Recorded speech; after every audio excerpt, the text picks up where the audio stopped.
Hello, নমস্কার। আশা করি ভালো আছেন। আজকে 19 এপ্রিল 2024, ভোট শুরু হলো। লোকসভা প্রথম দিন। আমাদের পশ্চিমবঙ্গে 3টে কেন্দ্রে ছিল, কোচবিহার, আলিপুরদুয়ার আর জলপাইগুড়ি। বাঙালি দেখিয়ে দিয়েছে আমাদের সাথে ভারতবর্ষের কেউ পারবে না। আমরা শ্রেষ্ঠ শ্রেষ্ঠ, একদম এগিয়ে বাংলা, শ্রেষ্ঠ জাতি। কোথাও হিংসা নেই। আমরা জানি কী করে হিংসা করতে হয়, কী করে ভোট ছিনিয়ে নিতে হয়, মারপিট করতে হয়, ঝামেলা করতে হয়, দাঙ্গা হাঙ্গা করতে হয়। সব টিভির সাংবাদিকদের এত কাজ, ফটোগ্রাফারদের দৌড়া দৌড়ি এদিক ওদিক ওদিক, আর আমরা সবাই বুঁদ হয়ে দেখছি, টিভি দেখছি। দারুণ।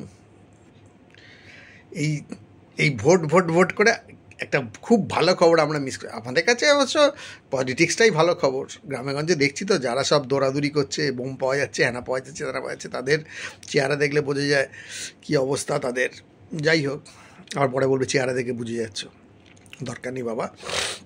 আমি একটা অনুপ্রেরণামূলক খবর বলবো আপনাদের।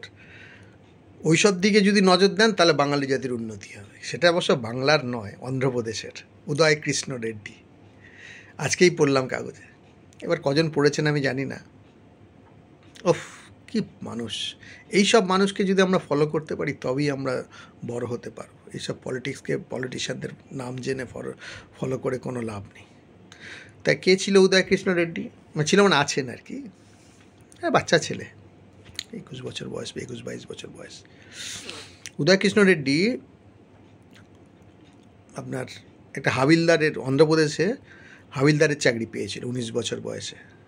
সম্ভবত 2000 কত দেখলাম, 13-16, হ্যাঁ ওই রকমই হবে, 16 না 17 সেই সালে। এবার ওকে একটা প্যারেড হয় তো পুলিশের, সে আসতে একদিন লেট করেছিল। সিআই বলে, সার্কেল ইন্সপেক্টর, খুব বকাঝকা করেছে। ও ওকে দেখতে পারতো না, সার্কেল ইন্সপেক্টর ওকে দেখতে পারতো না, খালি ওর পিছনে লাগতো। যখনই এই লেট করেছে বলে বকেছে, এ হয়েছে, হ্যাঁ তুমি তো জাস্ট একটা হাবিলদার, খুব অপমান করতো। মানে আর লাস্টে অপমান সহ্য করতে পারলো না। হয়তো পরীক্ষা দিতে যাবে, পড়াশোনা করছে, শুনেছে কারো থেকে চাকরির আর একটু উন্নতি চায়, হাবিলদারের চাকরি থেকে আরও ওপরে যেতে চায়। তখনই যেদিনকে পরীক্ষা সেদিনকে আটকে দেবে, যেতে দেবে না। থাকে না, এক একজনকে সহ্য হয় না আর কি। ওই সার্কেল ইন্সপেক্টর সহ্য হতো না। কিন্তু ওই যে সার্কেল ইন্সপেক্টর ভগবান, সার্কেল ইন্সপেক্টরকে ওর পিছনে লাগিয়ে ওকে যে কত উপরে তুলে দিচ্ছে সেটা সার্কেল ইন্সপেক্টর জানতো না। এবার রেগে মেগে একদিন রিজাইন করে দিল, হ্যাঁ করবোই না চাকরি। এবার সেই রেজিগনেশন অ্যাকসেপ্ট করেনি সার্কেল ইন্সপেক্টর। তো তখন দিল্লিতে দপ্তরে লিখেছে, স্বরাষ্ট্র দপ্তরে। যাই হোক, পড়াশোনা ইউপিএসসি পড়াশোনা শুরু করলো।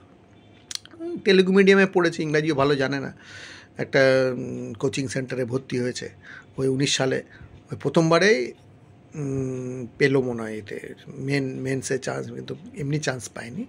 এই 23 সালে পরের দুবার এতে পেয়ে, মানে মেন্সে চান্স পেলো, কিন্তু এবার একদম আইএএস হয়ে গেল। এই গত বছর 2023-এ একটা হাবিলদার 2023-এ আইএএস হয়ে গেল। ভাবুন কতটা তার মধ্যে ডেডিকেশন, যে আমাকে এত অপমান করছে আমি দেখাবো। এবার হাবিলদার থেকে একেবারে আইএএস। এত ভালো লাগলো না আমার এটা পড়ে, এত ভালো। এই প্রতিটা বাঙালির এগুলো জানা উচিত, যে একটা মানুষ চেষ্টা করলে কি কোথা থেকে কোথায় যেতে পারে। তা আমরা তো এসব দেখবো না, আমাদের কি দরকার আছে? আমাদের পলিটিক্স আছে, ভাতা আছে, আমরা এইসব নিজেকে ওরমভাবে যাওয়ার দরকার নেই। এখানেই থাকবো, আর নাহলে বাইরে ওই লেবারগিরি করবো।